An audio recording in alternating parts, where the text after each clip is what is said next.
And good afternoon, everyone. My name is Dan Rogers. I'm the Executive Director for the Kelowna Chamber of Commerce. I'm pleased to welcome you today to another edition of the Okanagan School of Business Speaker Series. We're pleased to have with us the representative from the opposition, the leader of the official opposition, MLA Andrew Wilkinson. Pleasure to have you with us, as well as a number of guests. We are scheduled for about an hour. I do want to run through a few things before we get into that, including letting those folks know that have joined us, and we have a good number of attendees with us for this session. We'll run through an hour. This is being recorded, so you can share this afterwards and continue the conversation with others that are in your network. If you wish to share, we'll post this on our website and communicate with all attendees afterwards as to where you can find that once we post it. We will be using the Q&A function as well as chat function. If you want to pose a question at any time, you feel free to do that. I will facilitate the questions with Mr. Wilkinson as well. We have representatives of the Chamber Board and our presenting sponsor of our speaker series from Okanagan College. We're pleased to have with us Dean Bill Gillen. This is a conversation with Andrew Wilkinson. We'll get a sense of what is happening in Victoria during these chaotic times. But before more formally introducing our guest speaker, I want to just take a moment for some blatant plugs of some upcoming events. We did notice when we've held these in the past that the attendees depart fairly quickly when we wrap up with our guest speaker. So I'm going to plug these at the start rather than at the end.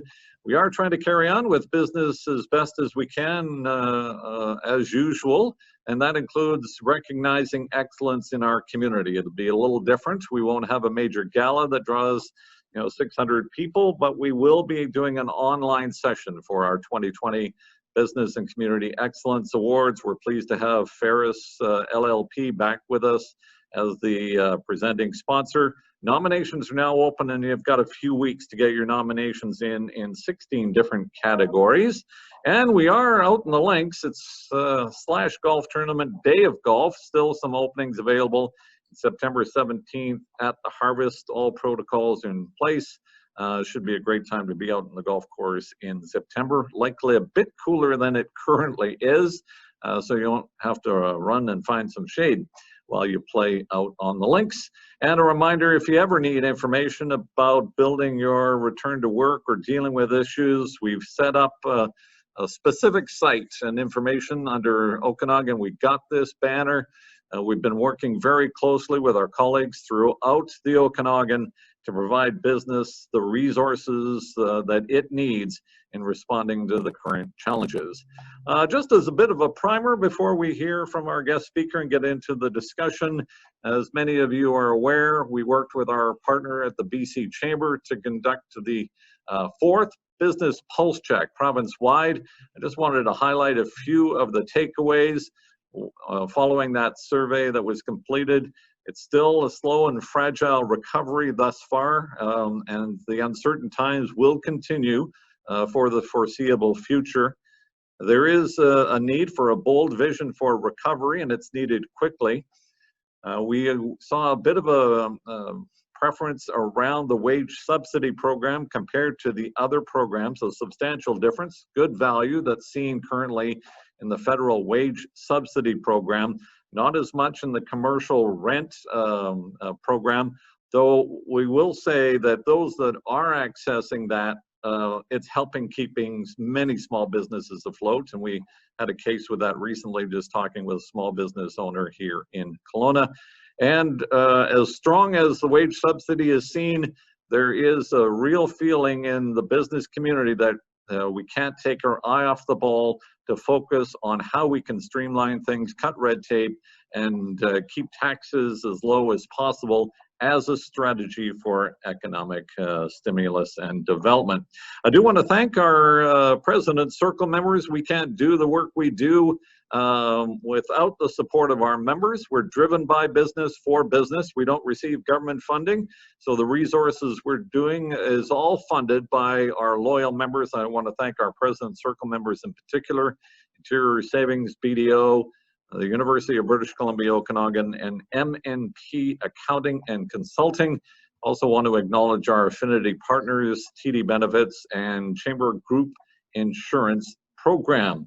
With that said, I'm going to bring in now our guests.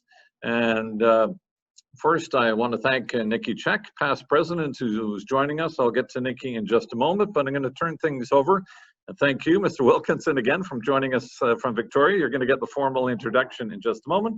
I'm going to turn things over now to Bill for a few words from the School of Business. Bill? Thank you, Dan, and thank you, Mr. Wilkinson, for joining us today. As we talk about economic recovery, I'll also put in a blatant plug. We're proud at the college that we have gone and done what we can and everything that we need to do to make sure that our students will be able to continue their education during the pandemic. So that as we get to the point where the economy is ready to go again, our students will be as well. So our business students are continuing mostly online. Our health students, some of our science students, where they need to be on campus for labs, will be here with all appropriate precautions and safety measures. Our trade students, same thing, will be on campus where they can be. And all of our students have the opportunity to continue without interruption their studies. So as I said, as the economy picks up and as the economy recovers, our students will be here in the region and throughout BC to make sure that they can contribute and they can that will happen. So thank you again, Mr. Wilkinson, for joining us. Thank you, Dan. Thanks, Bill, and thanks for joining us and for the work you do at the School of Business. I'm going to turn things over to Nikki Check now to more formally introduce our guest speaker. Thank you, Dan.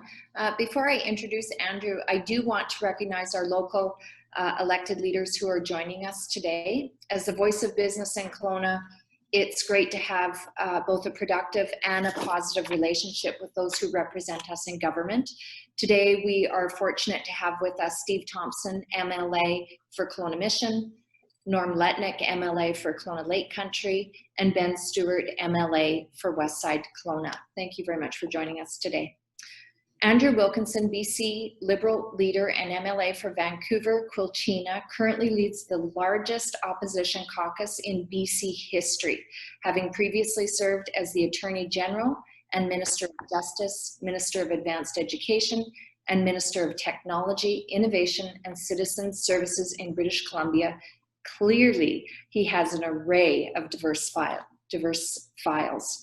Prior to being elected in 2013, Andrew worked the BC Public Service as a Deputy Minister of British Columbia, Ministry of Economic Development, and Deputy Minister for Intergovernmental Relationships in the Premier's office.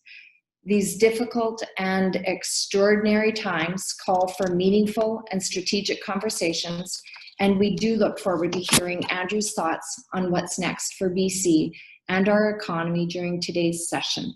Thank you very much for taking the time to be with us here today.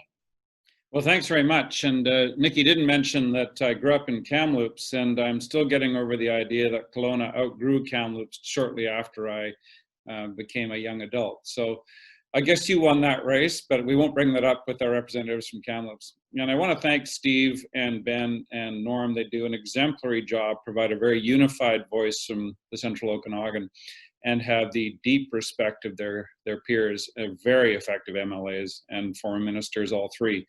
And it's been a pleasure working with them. Now, getting to where we are, I don't think I need to repeat for anybody here what's going on with the COVID pandemic that has been the blight of this world, really, for the period since March. We're now coming into the 6th month of it, and it appears the numbers are starting to bump up. And in the big picture, British Columbia did very well due to the efforts of British Columbians to bring it under control, guidance from Dr. Henry. But it was really the people of British Columbia who rose to the occasion and got this thing under control better than anywhere else in North America. And yet now we see some numbers bumping up, and it's, I guess, no secret that there is a bump in Kelowna, but that is one of many. There's no point in saying that anything should be attributed to beach recreators in Kelowna, because it doesn't take anywhere. The job we all have is to continue to get the virus under control. We are going to have a difficult fall. I think we all know that from watching the American numbers, which are going up rapidly. We've also seen Alberta take a faster climb than British Columbia. So we've got to be very vigilant about this and very respectful of the guidance that got the virus under control in the first place. We can do this, and we're really going to have to work hard to make sure we don't walk ourselves into a very dismal winter by letting the virus take off again. It's hard work for all of us, but we will have to get it done. And that leads us obviously into the second stage of all of this, which is the effects on British Columbia economy and on the way of life we have. We've all gotten used to the idea of not shaking hands, not hugging people, keeping a polite distance outside the family bubble. But that leads to a huge knock-on effect in terms of how we live. One of the key features that we're talking about down here in Victoria during this session is the effects on the tourism economy. And we just had a run-through question period this morning on tourism and how it's been dramatically affected. Some operators have no revenue at all this year. Others are basically losing money every day, but trying to keep the brand alive, trying to keep things moving along because they think that their destiny is to carry on with the business, and they do not want to just write off this year and walk away because they know there wouldn't be a next year. So they're working hard to keep it rolling along, and that'll be true throughout the Okanagan. We know that there's been a bit of a surge in tourist traffic in the Okanagan, lots of RVs on the road. It's seen as a very desirable and attractive place to have your holidays. And so the wineries seem to be doing pretty well. But I think underneath all of this is the sense that it's not quite what it used to be, and is it profitable? Take that out of the front end of the tourist economy, carry it on to the airlines and the Kelowna airport, which we all got used to being a thriving, humming center of activity with flights to Toronto and Mexico and you name it. It was all coming alive at Kelowna. And we all know what's happened is that the air traffic has collapsed, basically, leaving tens of thousands of people unemployed who work in the airline business and the associated lines of work.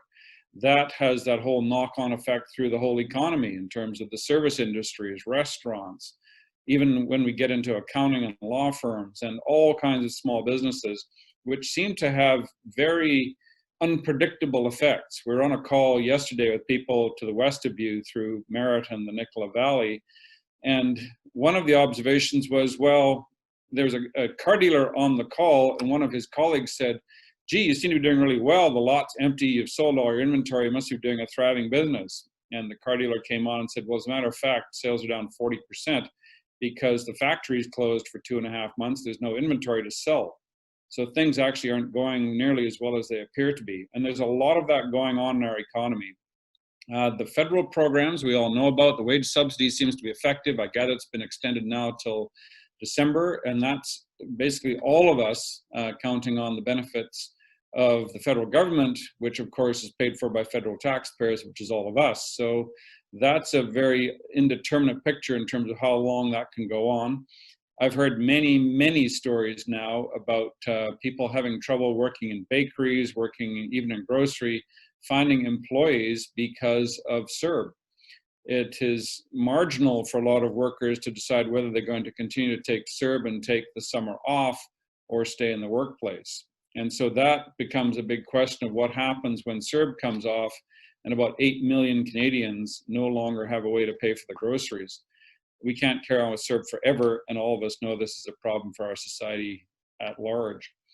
In this fall, I think you all know at the end of September, the deferred tax bills will become payable, particularly provincial sales tax, employers' health tax, and we are gravely concerned that that could result in the end of thousands of small businesses. They may reach the point in mid-September where the couple who runs the business look at each other and say, you know, honey, we've plowed our savings into this all summer.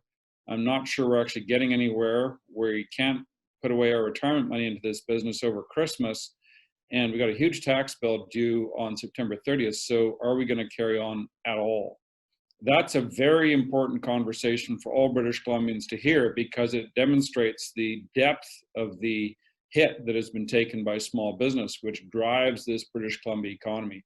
There aren't that many big employers in British Columbia. It's overwhelmingly a small business economy. And if those small businesses are under pressure at the end of September, we are all going to pay the price, and we've got to look out for them. We have sent a total of 13 letters to John Horgan since May the 15th, containing close to 70 ideas of how the economy could get revived. One of the first ones back in May was we said, look, let's get real. Why don't we just call a 90-day holiday on provincial sales tax, employers' health tax, and the hotel tax, and give people a sense that everything's on sale, get them out enjoying life again, get them active in our communities. And the NDP rejected that. But I'll tell you, the body language in the House these days with the finance minister, when we propose this, she's not ruling it out, because she knows that at the end of September, her enormous tax bills payable by the people of British Columbia may not get paid. And so that's a big challenge for us to consider and work through. And we will continue to push the NDP on that while we're down here, because we're looking for the truth on this. All of us need to have the cards on the table. We got an economic update on July 14th, which led to that statement of the $12.5 billion deficit. Within a week, it was $13.5 billion. It's going up, folks. We know that. This is going to be a difficult winter, and we're expecting the provincial finances to take another hit. What that does not mean is the province should retire and pull out of its various roles and just let the chips fall where they may. That would send us into a huge economic tailspin. What the province needs to be doing is working with the federal government to make sure that the overall support programs to get us through this winter make sense and are workable. And I think the stuff that was done very quickly, like CERB, was desirable and necessary for the first little while. And then everybody looks around and says, well, how do we stop CERB? How do you wind down CERB? That's a major public policy question. And the province is going to have to be working in concert with the federal government in terms of what happens after CERB. We're seeing, of course, a bit of flailing around going down here with the NDP. They put in a plan that you probably recall and know about, that at the end of July or sooner, there would be the compulsory payout of severance payments to employees who had been laid off in the spring. That would have sent enormous bills payable to thousands upon thousands of businesses around the province, and affected hundreds of thousands of workers, and driven many, many viable businesses and enterprises into insolvency. The NDP finally agreed to reverse their position on that after we pressured them for a week. That was about 2 weeks ago, and they've extended that deadline for payment of what we call compulsory severance, because that is another item that can sink the ship of many small and medium-sized enterprises, and it is totally unnecessary. These businesses are trying to keep the jobs alive, to keep the people engaged. Say, as soon as we're able, we'll employ you again. You can collect CERB, and in the meantime, we want to keep your job alive. If they're obliged to pay compulsory severance, it's over. The job is gone, the business is gone, and that made no sense at all. There have been more recent issues where they're trying to drive up the cost of workers' compensation for all of you who pay workers' comp premiums, and we've been pushing hard to get them to back off on that. They've backed off, it appears, on what they call Bill 17, which was an energy bill which would have turned the world upside down in British Columbia in terms of our whole electricity plan. And once again, the NDP seem to have second thoughts and have backed off that. So they're flailing around a little bit, and we're keeping the pressure on them to do things that work for British Columbians and for everybody in British Columbia, not just the friends of the NDP. I think you all know that there's this impending pressure on what is happening with the school year. We heard this morning from public health officials that they have said to the provincial government that they think it's desirable to have all K-12 students back in school full-time on September the 8th. The NDP are dodging on that a little bit. They take a lot of pressure from the BC Teachers Federation, and it's not clear what the plan is. That should be revealed tomorrow, and we'll be holding their feet to the fire on whether it's workable. Because remember, if that person in your office or your enterprise is told that their kids are only going to be in school 2 days a week, they look at you and say, well, what am I supposed to do the other 3 days? Stay home? Is that workable? They go looking for daycare, they can't find it. It leads to turmoil in September unless there's a clear plan about school return. There's an element of truth to that as well in colleges and universities. And of course, Bill is handling that at Okanagan College in the usual superb way that Okanagan College is run. And I got to tell you, as a former advanced education minister, there is no better institution in terms of management of the school than Okanagan College. It's a bright light in our educational system, and we love them for it. And so they will be scrambling to deal with the 430,000 higher education students in this province in terms of what they're doing on September 8th. And that's going to be a big factor in our workforce, because a lot of those people who are in higher education are also in the part-time workforce, and that has a great effect on how things work out in the fall.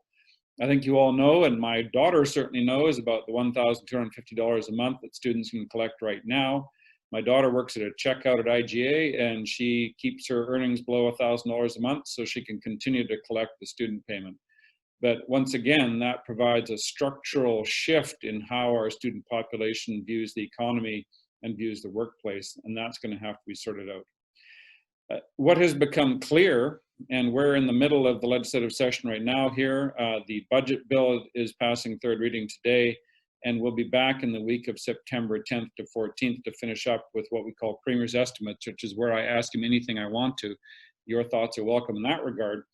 And it has become very clear that there really is no economic plan coming from the NDP. They say very loudly in question period that they already have put out their plan. The plan is the health plan, and that's it. They have left $1.5 billion in reserve, but when you think about that, 5 million people, $1.5 billion is $300 per person. That's enough for a grocery bill and a tank of gas. So we are very concerned about the apparent lack of a plan. Alberta put out a plan a month ago. Ontario put out a plan a month ago, but we're not seeing much of anything from this NDP government, and we'll continue to pressure them on that, because British Columbians are looking for exactly what you talked about, which is a bold plan for recovery. And we are talking about, as the BC Liberal Party, a plan that we started to put together back in May 15th, of providing some degree of tax relief to especially small businesses and individuals, a degree of regulatory relief, because what we do not need right now is more regulatory burdens and more administrative pressures on small business. But that's exactly what the NDP have been doing with their labor bill on workers' comp and their compulsory severance move, which they had to, as I said, reverse course on. So there's a lot of work to be done. Your ideas are critical in this. We've held these Zoom calls with people all over the province, sometimes by sector like tourism, sometimes by small business, sometimes geographically. We've done them on the island and Maple Ridge. We're doing them tomorrow in Terrace and Kitimat, where the main issue there is pipeline construction, which doesn't really come across your table directly, although many people in the Okanagan do that kind of work.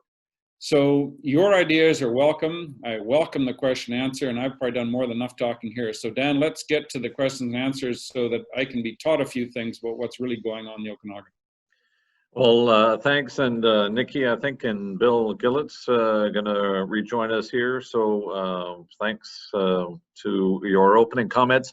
I will note we are a chamber that certainly promotes we're a resource-rich nation. We're a trading nation.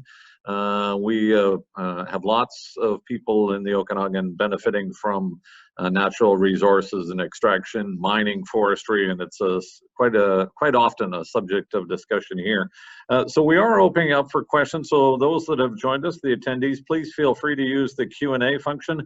I will facilitate those for those that wish to pose that. If you prefer the chat button, they're both at the bottom of your screen. Everyone's fairly used to Zoom at this stage, but you can do that and I'll filter those. We did get some Q&A at the start, just prior to coming in, so maybe I'll start with those and then Nikki and Bill can jump in as well. One of the things that came up recently, Mr. Wilkinson, was a response, I think it was from Dr. Henry, in regards to what is now referred to as the Kelowna cluster. Right.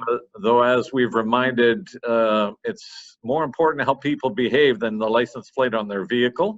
Yeah. And we've used that line many times. And the cluster resulted from those within British Columbia that weren't behaving the way that we expect. And that's the key component of that.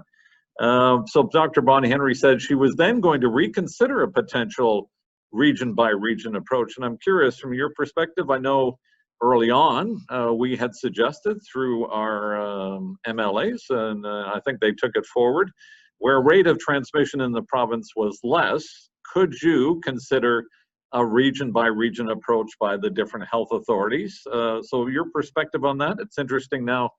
I don't think they've implemented, but Dr. Bonnie Henry saying in this case, maybe they would consider. Can you give a sense of where you would Sure. be on a region-by-region approach? That some jurisdictions, Ontario as an example, is where they did region-by-region approach. Yeah, and we said way back in March that our job as the opposition is to fight the virus, not fight each other. So we've been very supportive of the public health measures. It's actually 2 months ago right now that I raised this very question with Dr. Henry on a conference call. At that point, the answer was, well, they wanted to do it province-wide consistently. And now we're seeing a discussion about the possibility of regional differences. And the point being, British Columbia is almost 1 million square kilometers. And if you look at Highway 1, where it goes through Kamloops over to Cache Creek, north of there are 300,000 people in 2/3 of the province. So the density of people in the north is extremely low compared to what it is in downtown Vancouver. We all know that. And so is there room for a variety of rules in different places? For instance, in Terrace, can they do things differently than they do in Richmond? And the answer initially was no, but clearly they're coming around to that.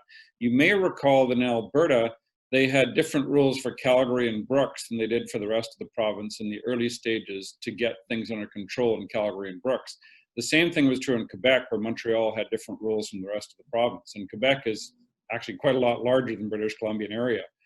And so this is a very valid question. And I'm almost reluctant to use that reference to Kelowna because, folks, it's bad luck.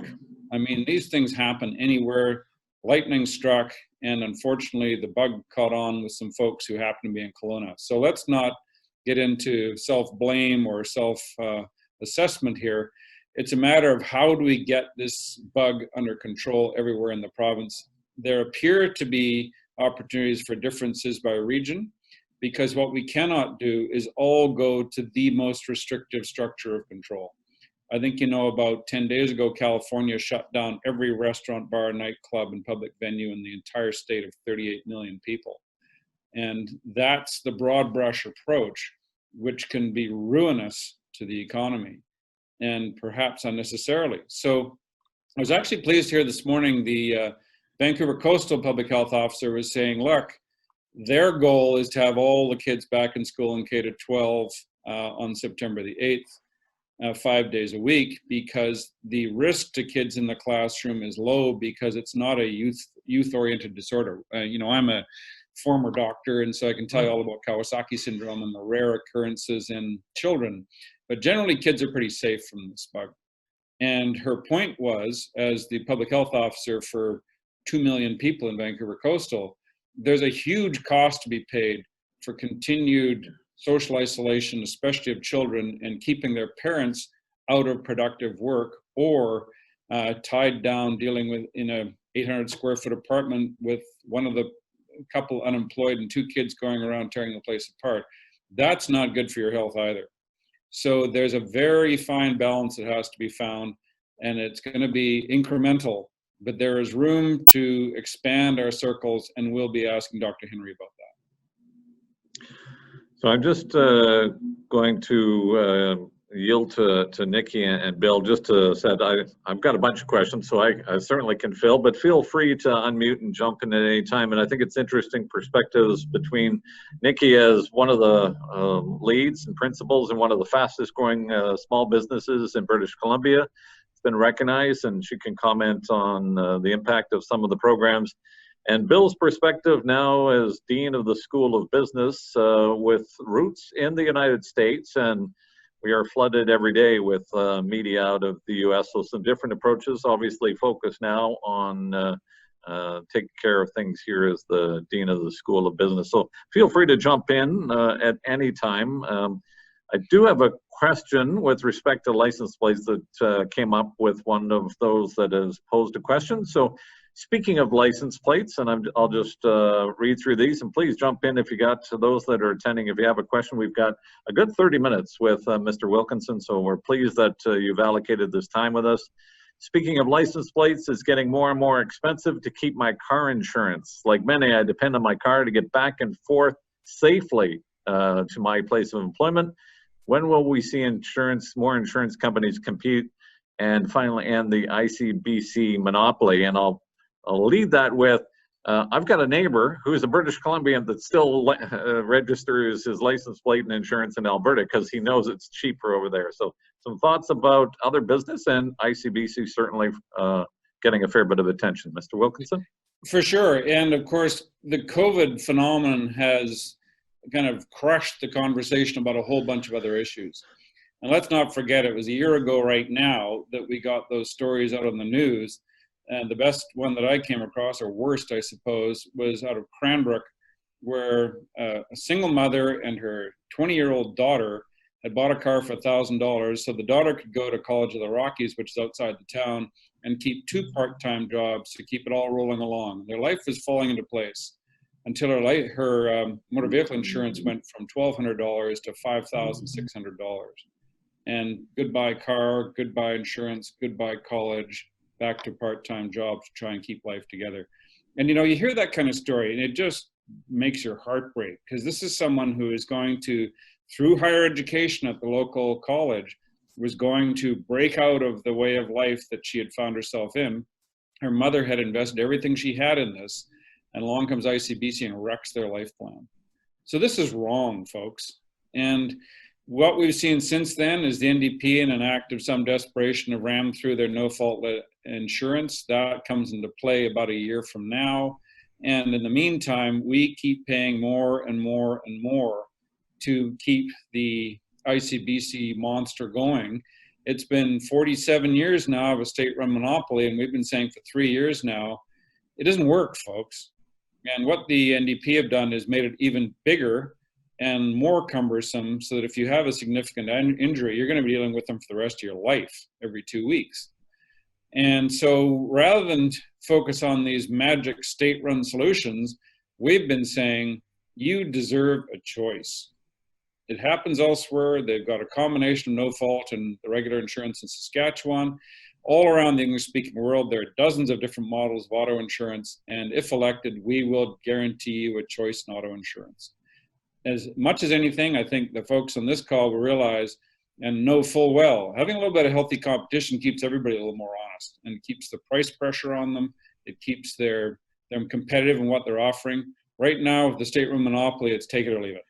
And that poor, unfortunate family in Cranbrook said, take it or leave it, I have to leave it. I cannot afford to do that, so it's over. And that's wrong. We can do better.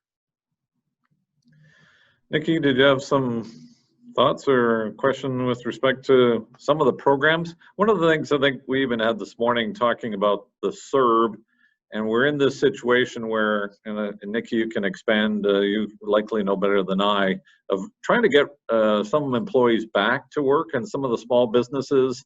I think, Nikki, you were mentioning just to be able, and I think we heard even on our call this morning from small business owner, trying to get some employees that are enjoying that 2,000, just to, where is that the issue, Nikki, that you're hearing a little bit from some of the small business folks? I mean, we have the opportunity of meeting with about 300, 400 businesses a year, and we hear varying information from many and most. And it's, what I find interesting is it's difficult to even weave together a common theme, a common thread. Every situation is so unique and so different. And listening, you know, you can hear sectors that get 0 people, as we heard this morning at our meeting, 0 people coming to a recruitment seminar, where you know, you look at our company, we are being inundated with incredible talent applications for people, and we're in a position where we're trying to decide, it's uncertain, do we grow? Do we increase our team when we don't know what's coming, second wave or potential closures and what that means? It's just an uncertain time. Yeah, and I think we, you know, take 2 different enterprises. One, the higher paying, skills-based organization that you're talking about, where you say, well, gee, folks, we've got cash flow now. We're more than covering our expenses. We're profitable month by month. So what do we do? Do we say we're going to be the same in February, bigger, smaller? We don't know. So we turn to our lenders and say, gee, what do you think? And the lenders say, well, you seem to be doing well month to month, so we'll extend you some credit and keep an eye on it. It's not like the old days, but sure, here's some credit. And you then turn around and say, so do we go and hire some people, raise our fixed costs, because are we going to generate more revenue or not? And in an honest moment, you all look at each other and say, well, we don't know.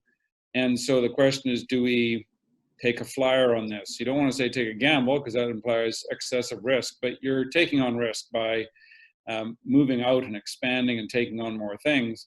And in a normal business world, we know that those calculated risks are what lead to success. But in this business world, it's very difficult to assess what the risk is, because it's kind of in the air around you. It's everywhere, and every business line is affected.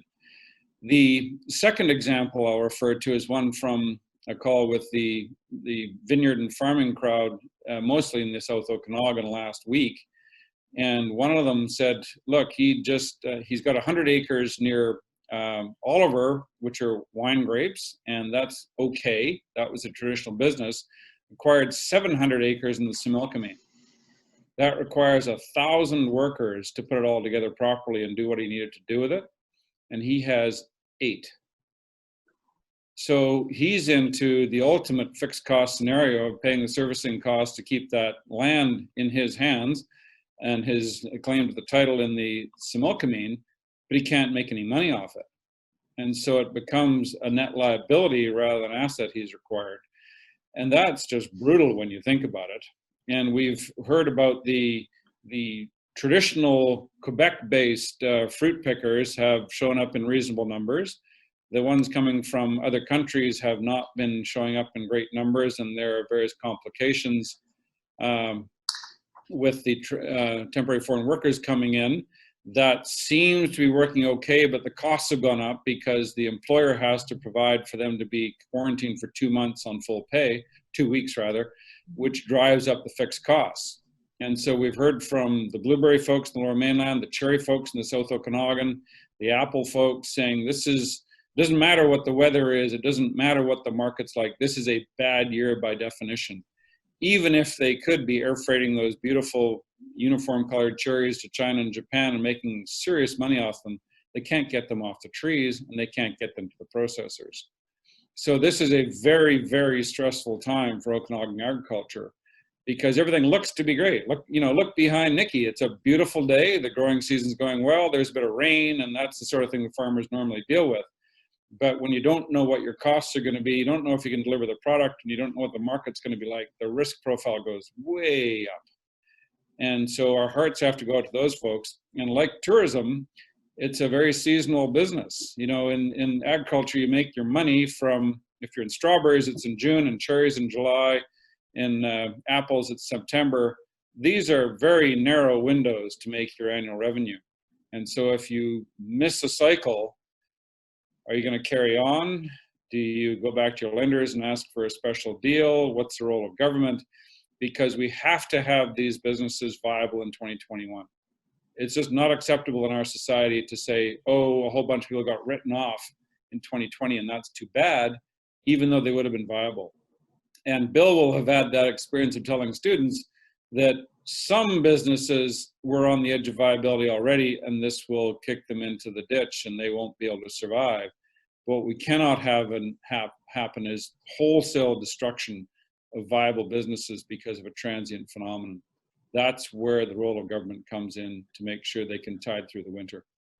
I think most of us in the Okanagan, and as you're well aware, how important that season agricultural worker program is. We've expressed that through our partners at the Canadian Chamber to the federal government. I wonder if you could speak to the role of the opposition when we're talking about federal programs or initiatives, and what your role, and you see, is it keeping the feet to the fire for the current government on some of these programs and communicating with the federal government? And as an example, Nikki referenced it was a service sector organization in the tourism industry that had a job fair, probably on the lower end, because service and nobody showed up because they're sitting at home with the CERB to a certain extent. And there's also a sense, and we have to be real, of sense of risk. They say, well, it's safer because I'm still unknown to go back in the workplace. So that I'm not dismissing that concern. Yeah. Your role and your view, and how do you get the message across when some of these are federal government initiatives? And I have a little bit of an advantage here. I came into Gordon Campbell's administration in 2001 and took on the deputy minister's job of dealing with the federal government. It's called Intergovernmental Relations. It still exists. They did all the constitutional work in the 80s. And in the early 2000s, you'll recall that I took the job on June the 9th and September 11th happened 3 months later. So we were hand in glove with the federal government. And one quickly learns that when you make the trek to Ottawa with a multi-billion-dollar ask, whether it's about softwood lumber or about building the Canada Line, the feds always look at you and say, what are your priorities? They don't say no. And Ralph Klein actually had a good line when talking to the feds: no means maybe and maybe means yes, just tell me more. So dealing with the feds is a structured approach. It requires a very structured ask, and it requires a very constructive relationship. British Columbia, sadly, under this NDP government, has picked a big fight with the federal government over the Trans Mountain Pipeline, which has cost us all billions of dollars unnecessarily. We shouldn't be the owners of that pipeline. It should have been Kinder Morgan. And secondly, the softwood lumber file is critical to the interior British Columbia, and it has never been a priority for this government. And I hesitate to say it's because they don't hold the seats where it matters. BC Liberals represent almost every riding where there's a significant forest industry. And so we're very concerned that their inactivity on that file means they did not make it a priority. So now that we're in this world of CERB and COVID, we have to push this provincial government to say, what are your priorities with the federal government? And I'll be doing that in my questioning of the Premier basically 2 weeks from today. We have some other questions that have come in, and Bill, if feel free to jump in.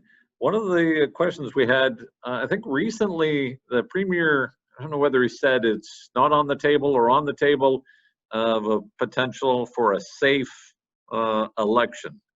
So I'm not sure whether he's directed Bonnie Henry to do some protocols in advance, or how serious are you taking the potential for a fall election? Well, we'll get into quite a lot of politics here, so I'll ask those with the Kelowna Chamber hat to cover their ears for a moment. But, you know, the prospect of a fall election always exists. Something could happen to trigger it, but what would trigger it? The Greens have been crystal clear that they will support the NDP through any confidence vote until October of 2021. So that is not a reason. John Horgan got up in front of the cameras last Thursday and said, well, there's an opportunity for a fall election, very unstable situation, minority government, you never know, might have to go and visit the Lieutenant Governor, and there could be an election this fall. He was immediately trashed for saying that. The media said that is a ridiculous, opportunistic kind of thing to do. The Greens used the same words. And we said to any media who would listen, we've got two huge problems in this province right now that require stable government. One is the COVID pandemic, and the other is the state of our economy and where it's going.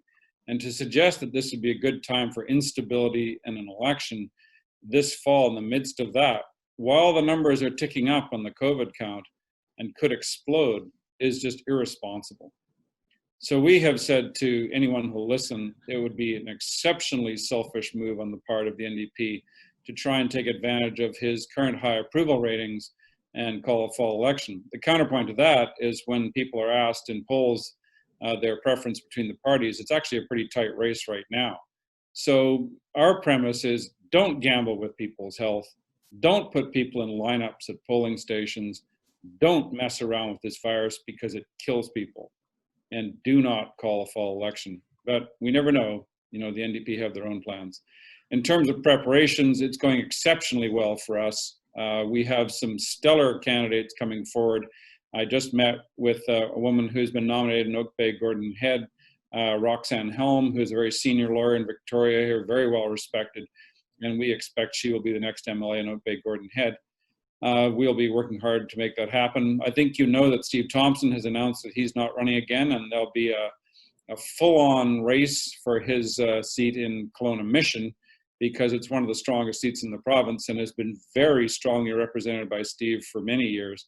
And that'll be an exciting race. So if the NDP are impetuous and irresponsible enough to call a fall election, we'll be there with bells on, ready to win. But our suggestion is that it would be quite irresponsible to do so. I should note, Steve, of course, is a proud former chair of the board for the Kelowna Chamber of Commerce, so somewhere. That's where he got his diplomatic skills, I guess. There you go. I want to just shift, if I could, Bill, and share with us from the School of Business and Okanagan College. We made a submission. The province wanted ideas of where to spend the 1-point-something billion that they got from the federal government. So prior to the deadline, we certainly, I think the BC Chamber provided the Premier some thoughts as well. One of those areas we talked about is thinking long-term, and don't lose focus on the important issues of tax, red tape reduction, taking care of our resources, and thinking about strategic investments in post-secondary education to think about the future generation. And Bill, if you could, I don't want to put you too much on the spot from the educational perspective. How are you looking when you look towards the fall and programming? Is there a comfort level at the School of Business? Are you hearing concern from the students, the numbers coming around and support there, or issues that are arising? I'll need you to unmute. Oh, Bill, sorry. Sorry. Yeah, well, I mean, what we're seeing at the School of Business is actually quite strong enrollment. So our students are coming back. We haven't seen a decrease at all in our upper level classes. The first year looks still filling in, but it looks like it will be quite strong. We also are seeing people taking advantage of, it's probably hard to say taking advantage of the pandemic, but there are people that are saying, okay, especially with an expanded online offering, that's an opportunity to maybe come back and finish a degree, or upgrade their skills through some of the courses that they can take. So we're seeing a little bit of that as well. But we really haven't seen great changes. What we're concerned about is making sure, though, that all of our students can continue, that their studies aren't going to be interrupted in any way, so that they can move forward, and also that they stay safe. I think there's a difference, as everybody knows, between the K through 12 students and even the more recent and new graduates who are coming in, and the college level students, because they behave differently. The college level, we have a number of mature students, and there is a bigger concern about coming back to campus than there is certainly with the younger students, which is why we've changed what we're offering to make sure that we have a robust online program that will be in place for as long as we need it, again, to make sure that students aren't interrupted. But what we're concerned about in terms of going forward will be continued support for upgrading facilities where we need them, for expanded space to the extent that we need it. The health building now is more or less on track. It's a few months behind, but it will be opening soon. And that was definitely a needed piece on campus. And we expect going forward that there are going to be stresses on what we can do and how we can move forward from a funding perspective.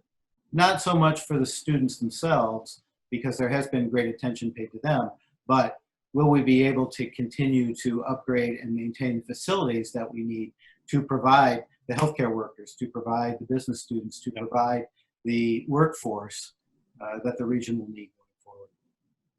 And I think we all know that higher education tends to be a place where in a recession, a lot of people decide to go and upgrade themselves or get back into school because it's a great way to ride through a recession. Certainly happened in 82, 2000, 2008, 9. And this one's a little different because it's now heavily online.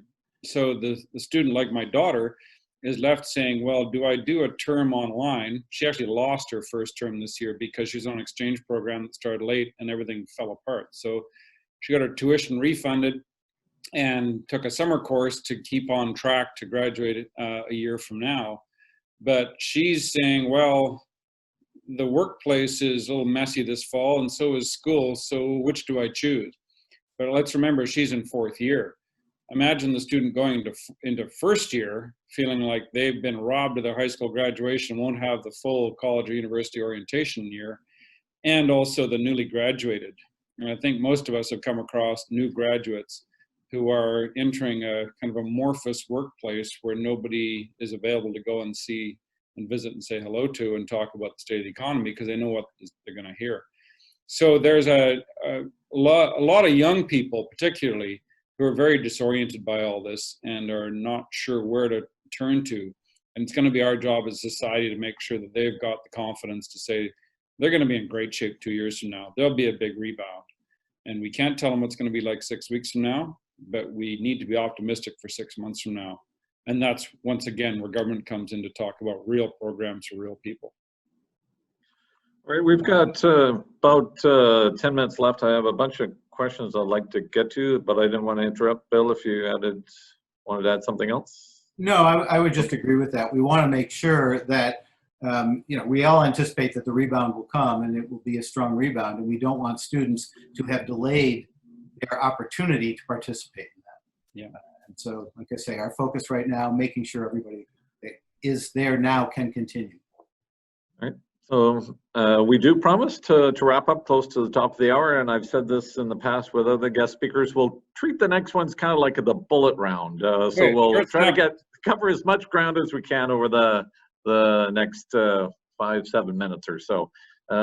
We made a submission to the province. We had some ideas, including cutting red tape and regulations when they asked the question what to do with the money that they've received from the federal government. We also suggested, as you might expect, one way to stimulate the economy is to cut taxes. One would be the speculation of vacancy tax, which we're still trying. We think they raised $2 million, extracted that out of Kelowna and West Kelowna.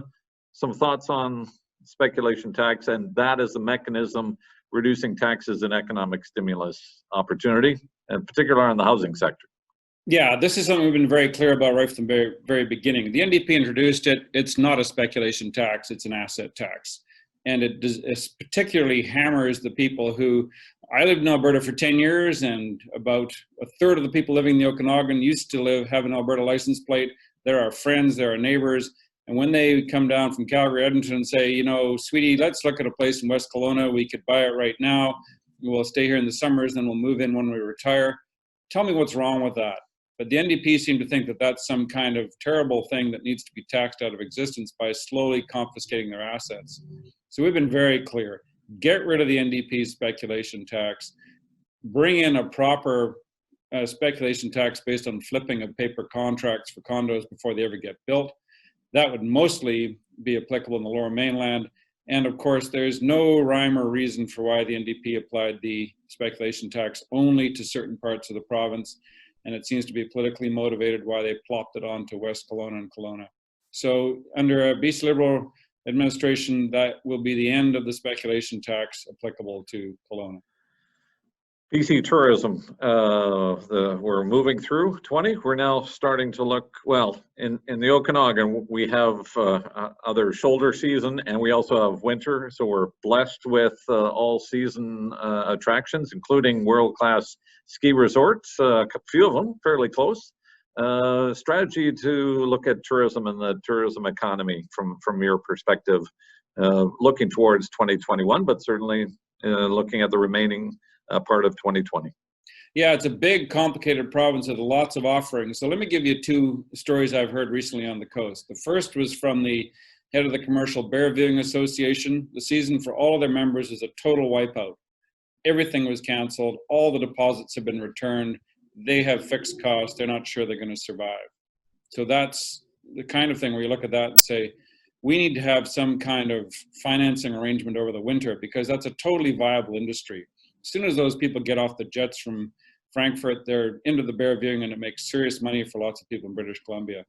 Second one was in Whistler, where the rumor is it may not even open again for the winter season because there are no international tourists and there are no Australians to run the lifts. So take those two examples and then start to think in a more practical sense in the Okanagan Valley. The winery industry, I sure hope we have a lot of motivated British Columbians who are comfortable getting out, visiting everything from church and state down the U.S. border, right up to Mission Hills on the west side there, and our own Ben Stewart's winery at Quails Gate.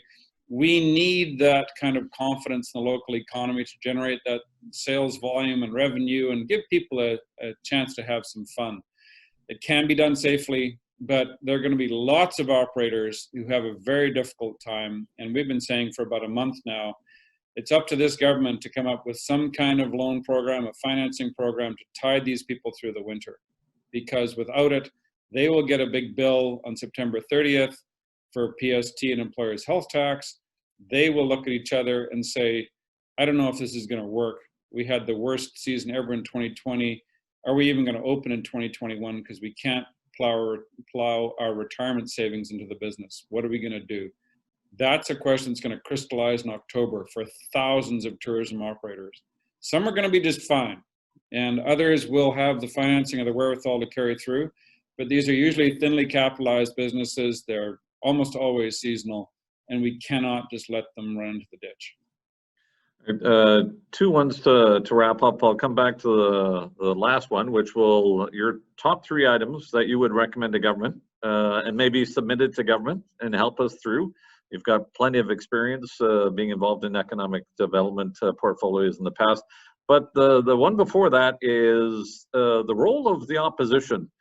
I was struck recently, we had a minister of government that was on the air in the Okanagan was responding to an MLA's question and saying, the MLA shouldn't question us. They should jump on board because we're in the middle of a pandemic. So in your view, does the role of the opposition, and I suspect this would be the same question if we were at war, right? Same discussions. This is a massive challenge, I get that. Does the role of opposition, do you see it changing in light of the pandemic? March and April, we said, as I said earlier, we're not going to be causing trouble for this government. Our job is to fight the virus together, not to fight each other. Ministry of Health is one of 20 ministries. And if you take another very sad example, in May, we had an all-time high, or June, an all-time high death count on opioid overdoses. We are pushing them hard on that topic because we think their response has been totally inadequate. More people are dying from opioid overdoses than are dying from COVID in British Columbia, and that is not acceptable. So the role of the opposition is to hold the government to account, to keep close scrutiny on their spending habits, and to make sure we put forward constructive ideas, as we've done in 13 letters to John Horgan since May 15. So the opposition's alive and well. We get a very good reception wherever we go in British Columbia because there's a huge amount of anxiety out there, very legitimate worry about our financial future as well as our health. So we will focus on those 2 big priorities and make sure we get the best possible results we can out of this provincial government and present ourselves as a government in waiting after the next election. So I will end with that one. We made, as I mentioned, we've made a submission. We'll share it with our MLAs and with others and our members to the government where we thought they could look at some focus. One of those was targeted infrastructure in regional transportation as an example to set the stage so that when we come through this, we're in more resilient communities, so some strategic investment. Cut taxes, and the spec tax was the one we referenced to stimulate, particularly around affordable housing. If you really want to get it, stop stripping the money that is impacted by all 3 levels of government in an average house. I think it's about $83,000 worth of fees and taxes built into every single family home. And we also suggested don't lose an eye on ensuring that you look at regulation and cutting taxes to stimulate. Your top 3, if you were to form government and move forward, or suggest just to cap things off before we sign off today. Well, Dan, you stole my thunder. You know what this party is about: respect for enterprise, opportunity for everybody in British Columbia, and affordability. Those are the economic package. On the social side, we'll see a lot of emphasis on addictions after we sort out the COVID situation. And of course, we have to have a very cogent and credible environmental message for the next campaign, and we will have that. Rest assured about that. But coming back to the economic issues, British Columbia's taxes are too high, period. The NDP have laid on 23 new taxes, and that's not acceptable. We are coming into an environment where we have to be competitive, and the world is going to be a tougher place post-COVID in terms of business performance, And we have to be competitive, and that means lower taxes. It also means get away from this gratuitous adding on of regulatory burdens, continuous rule changes, unnecessary steps that are imposed on every employer, regardless of what kind of line of work you're in. We have to have an approach that we should be deregulating, not excessively regulating. And then on the revenue side of government, everybody knows we're running deficit budgets for the next few years. You'd be naive to say otherwise. So if we're not going to be collecting government revenue in some areas, how do we focus that and turn into an opportunity for things like reductions in provincial sales tax for a period of time or for certain industries? We've got to make sure we're tailoring the response to those who are most at risk in our commercial economy. Some organizations are going to do just fine, others will not, and we got to make sure that we're focusing any tax cuts on the people who will need it the most. Well, thanks very much, Mr. Wilkinson. I'm going to turn things over. We've been pleased to be joined by one of the directors from the board of the Chamber of Commerce, Pamela Pearson, who will make some closing comments and acknowledge you. I do want to point out we do have we're a nonpartisan organization. We have some strong beliefs from a business perspective and economic development that drives prosperity for all. We have a standing offer for any minister of the government. A few have taken advantage of it. I know Nikki signed those letters offering the opportunity for members of the government and opposition to join us. So we're pleased that you accepted that invitation to join us, and we look forward to some opportunities down the road. Pamela, do you want to wrap things up? Absolutely. Thanks very much.